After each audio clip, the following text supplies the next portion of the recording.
Hi friends, welcome to Cook with Kalai. இன்னைக்கு நம்ம என்ன ரெசிபி செய்ய போறோம்? கிட்ஸ்க்குலாம் ரொம்ப பிடிச்ச எக் ஸ்டஃப் பராத்தா தான் நம்ம செய்ய போறோம். அந்த ரெசிபி எப்படி செய்யலாம்ன்றத பார்க்கலாம் வாங்க. அதுக்கு முன்னாடி இதுவரைக்கும் நீங்க எங்க சேனல்ல சப்ஸ்கிரைப் பண்ணலனா மறக்காம சப்ஸ்கிரைப் பண்ணிடுங்க. அப்படியே சைடுல இருக்க பெல் பட்டனையும் பிரஸ் பண்ணிடுங்க.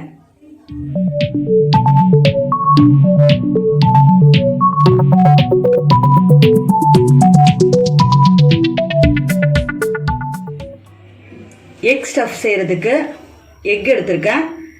2 மீடியம் சைஸில் வெங்காயத்தை பொடியாக கட் பண்ணி வச்சுருக்கேன். ஒரு பச்சை மிளகாவை நல்லா பொடியாக கட் பண்ணியிருக்கேன். கொஞ்சமாக கருவேப்பிலை, கொத்தமல்லி பொடியாக கட் பண்ணி வச்சுருக்கேன். 3 முட்டைக்கு தேவையான அளவுக்கு உப்பு எடுத்திருக்கேன். மஞ்சத்தூள் எடுத்திருக்கேன்.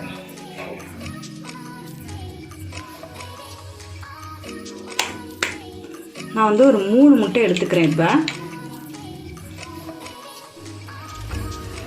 3 முட்டைக்கு தேவையான அளவுக்கு உப்பு, மஞ்சத்தூள் சேர்த்துக்கிறேன்.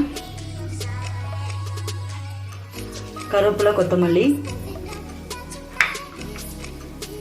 பச்சை மிளகாய், இதில் பாதி வெங்காயம் மட்டும் சேர்த்துக்கிறேன். 3 முட்டைக்கு நல்லா பீட் பண்ணிக்கோங்க. இப்போ முட்டையை நல்லா பீட் பண்ணியாச்சு. இப்போ நம்ம எடுத்து வச்சுருவோம். இப்போ நம்ம சப்பாத்தி ரெடி பண்ணலாம். 1/2 ஹவருக்கு முன்னாடியே சப்பாத்திக்கு நான் மாவு பிசைஞ்சு வச்சுட்டேன். அப்போ தான் மாவு நல்லா சாஃப்டாக இருக்கும். இப்போ பாருங்கள், நம்ம மாவை நல்லா இந்த மாதிரி நல்லா பிசைஞ்சு விட்டால் இன்னும் நல்லா சாஃப்டாக இருக்கும்.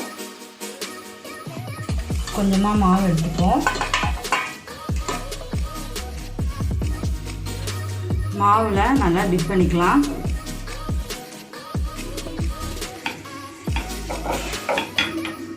நல்லா மெலிசாக ஊற்றி எடுத்துக்கோங்க. நான் அடுப்பில் பேனை வச்சுட்டு அதில் சப்பாத்தி மாவை போட்டுக்கேன்.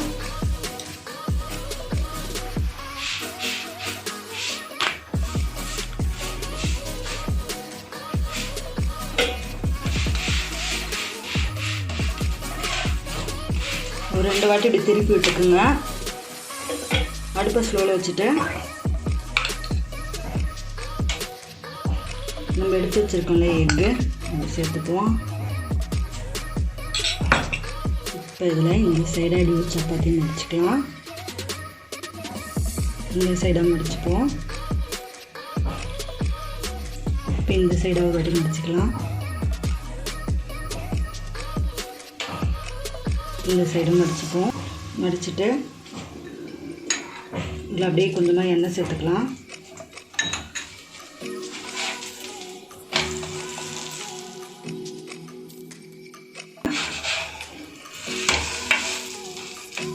இதெல்லாம் நம்ம அடிக்கடி கொஞ்சமாக திருப்பி விட்டுப்போம். அடுப்பை ஸ்லோலியே வச்சு பண்ணுங்க. திருப்பி போட்டுக்கோங்க. அப்போ தான் உள்ளே இருக்க முட்டை நல்லா வேகும். பாருங்கள், ஃபஸ்ட்டு எப்படி இருந்தது, இப்போ பார்த்திங்கன்னா எவ்வளோ பெருசாக இருக்குது. உள்ளே நல்லா அந்த முட்டைலாம் நல்லா வெந்துருச்சு. இப்போ நம்ம இது பிளேட்டில் மாற்றிக்கலாம். இப்போ நம்ம நெக்ஸ்ட்டு ரெடி பண்ணலாம். இப்போ சப்பாத்தி உருட்டிக்கலாம்.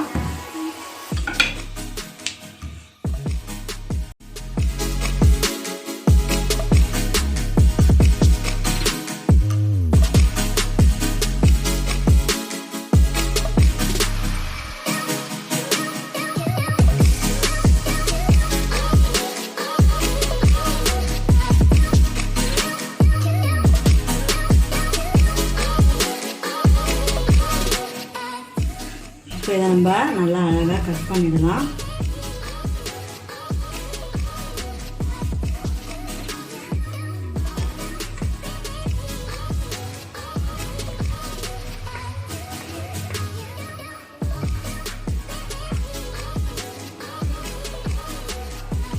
எம்மியான stuff paratha ready. பாருங்கள் எவ்வளோ சூப்பராக இருக்குது. பாருங்கள், ஸ்டஃப்லாம் பாருங்கள் நல்லா வெந்திருக்கு. சூப்பராக இருக்குது. வாங்க சாப்பிட்டு பார்த்துட்டு எப்படி இருக்குன்னு சொல்லலாம். சாப்பிட்டு பார்த்துட்டு எப்படி இருக்குன்னு சொல்கிறேன்.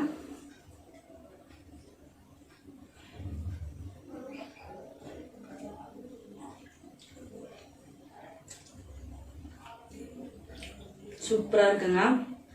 கண்டிப்பாக சில்ட்ரன்ஸ்க்குலாம் ரொம்ப ரொம்ப பிடிக்கும்.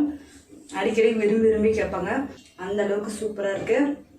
உங்களுக்கு இந்த வீடியோ பிடிச்சிருந்ததுன்னா லைக் பண்ணுங்கள், ஷேர் பண்ணுங்கள், கமெண்ட் பண்ணுங்கள், சப்ஸ்கிரைப் பண்ணுங்கள். அப்படியே சைடில் இருக்க பெல் பட்டனை மறக்காமல் ப்ரெஸ் பண்ணிடுங்க. Thank you so much friends.